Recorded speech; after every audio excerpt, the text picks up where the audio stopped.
Video sebelumnya tentang 4 strata level usaha dan 6 sumber pendanaan yang berbeda di setiap strata levelnya membuat kita harus mereview bisnis kita sekali lagi. Kesalahan tersering adalah kita salah melihat level bisnis kita dan salah melihat pendana funding memandang bisnis kita. Sekedar mengingat, kunci suksesnya adalah cara mendeliver posisi usaha kita di mata funder. Bank hanya suka di strata 2 dan 3, di periode G dan M. Sementara usaha terbanyak perlu modal adalah di periode I atau inkubator. Karena periode inkubator ini posisinya krusial, maka kita bedah lebih dalam supaya benar menerapkan value usaha kita. Bahkan kalau manajemen klasik kita harus menentukan visi misi sebelum usaha dimulai. Ini ada benarnya. Sayangnya nggak banyak yang memulai dari sini atau mengerti. Sekali lagi, bukan menakut-nakuti atau membuat bisnis kok susah banget. Sabar, sebentar lagi saya pasti akan bilang, yang mau bisnis sikat, nggak usah mikir lagi, langsung saja dagang. Setelah dagang, baru kita diskusi bisnis seperti di video ini. Pasti videonya diputar berkali-kali agar paham. Kalau belum berbisnis, video ini bagaikan angin lalu. Udah ditonton begitu aja. Kita lanjut. Identify value, penentu nilai.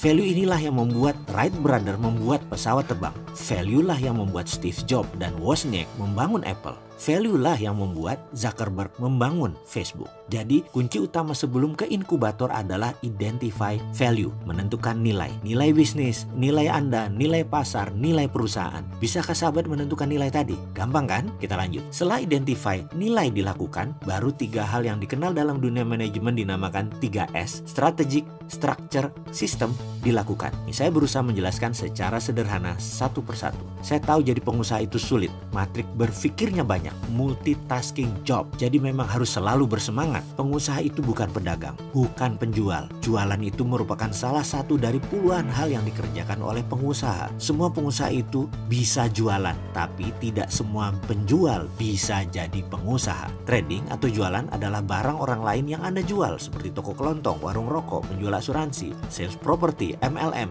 dan lain sebagainya. Itu adalah dasar dari pengusaha. Semua pengusaha harus bisa melakukan yang namanya jualan. Menjadi pengusaha adalah lompatan spiritual. Bisa 5-6 kali lebih rumit dari berdagang. Besarnya sebuah bangsa adalah sektor pengusaha swastanya yang menentukan.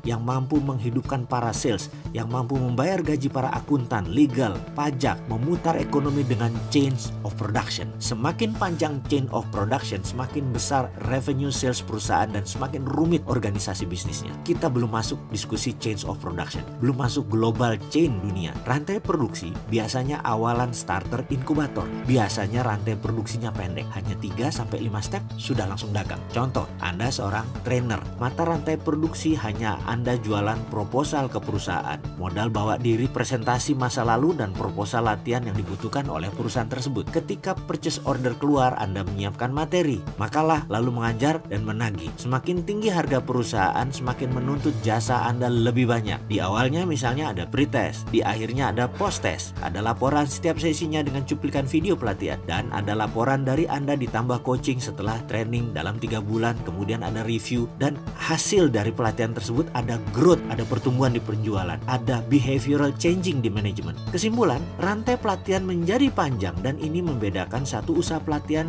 dengan satu usaha pelatihan yang lainnya, di mana yang diajarkan mungkin sama, namun bungkusan chain of production-nya panjang, akan semakin mahal harga jualnya dan rumit organisasinya. Maka perusahaan yang panjang dan rumit tadi lebih banyak kliennya karena lebih dibutuhkan oleh para pengusaha yang ingin perusahaannya dilatih oleh mereka. Dan menghandle panjangnya rantai produksi setiap ini itu ada ilmunya sendiri-sendiri. Kembali ke topik identify value yang dilanjutkan dengan 3S. Strategy, structure, system. Chain of production adalah sistem. Siapa yang menentukan sistem? Yaitu struktur usaha yang ditentukan oleh strategi bisnis setelah menemukan value. Banyakkah yang memulai usaha dari menentukan struktur? Ya ada. Adakah yang memulai dengan strategi pasar? Ada juga. Adakah yang fokus di barang produksi? Ada juga. Ini semua nantinya menentukan sustainable bisnis Anda, ketahanan bisnis Anda. Mengapa bisnis 1 tahun bisa bubar? Padahal produknya bagus, padahal pasarnya besar. Bisa terjawab sekarang ketika pemahaman berusahanya mulai masuk. Nah, rumit ya menjadi pengusaha? Masih minat? Mau ditambah kerumitan yang lain? Oke, kita mau lanjut ke identify value. Kok panjang ya? Karena kita harus pakai storytelling, karena materinya lumayan berat. Bagaimana kalau kita lanjutkan dengan pelajaran berikutnya, yaitu tentang M dan tentang P. Yang penting saat ini kita sudah mulai sedikit memasuki memasuki pemahaman salah satu sistem yang namanya chain of production, rantai produksi. Juga diskusi tentang beberapa topik serial di video tentang penentuan value. Masih panjang untuk sukses itu. Sabar ya.